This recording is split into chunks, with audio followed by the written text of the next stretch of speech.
السلام ورحمۃ اللہ وبرکاتہ۔ حضرت ابو بکر صدیق رضی اللہ تعالی عنہ کون تھے؟ حضرت ابو بکر صدیق رضی اللہ تعالی عنہ ہمارے نبی صلی اللہ علیہ وسلم کے سب سے پہلے صحابی، ہمارے نبی صلی اللہ علیہ وسلم کے جانشین اور مسلمانوں کے سب سے پہلے خلیفہ تھے۔ حضرت ابو بکر صدیق رضی اللہ تعالی عنہ کا نام کیا تھا؟ حضرت ابو بکر صدیق رضی اللہ تعالی عنہ کا نام عبداللہ تھا۔ حضرت ابو بکر صدیق رضی اللہ تعالی عنہ تعلق قریش کے کس خاندان سے تھا؟ قریش کے خاندان بنو تمیم سے تھا۔ حضرت ابو بکر صدیق رضی اللہ تعالی عنہ کب پیدا ہوئے؟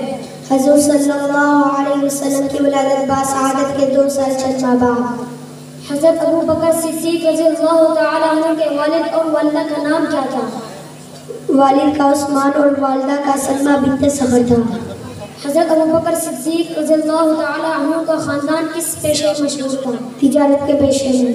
اسلام سے پہلے حضرت ابو بکر صدیق رضی اللہ تعالی عنہ کن گناہوں سے دور رہے؟ بت پرستی، شراب نوشی اور زنا سے۔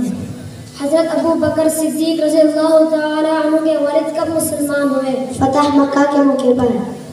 حضرت ابو بکر صدیق رضی اللہ تعالی عنہ کی دعوت پر کتنے لوگ مسلمان ہوئے؟ حضرت ابو بکر صدیق رضی اللہ تعالی عنہ کی دعوت پر 38 لوگ مسلمان ہوئے۔ حضرت ابو بکر صدیق رضی اللہ تعالی عنہ کے حضور صلی اللہ علیہ وسلم سے کیا رشتہ داری تھی؟ حضرت ابو بکر صدیق رضی اللہ تعالی عنہ رشتے میں حضور صلی اللہ علیہ وسلم کے سسر لگتے تھے۔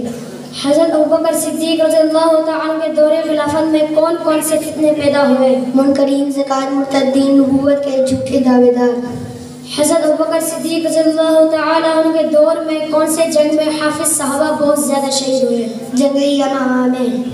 حضرت ابو بکر صدیق رضی اللہ تعالی عنہ کب وفات ہوئے؟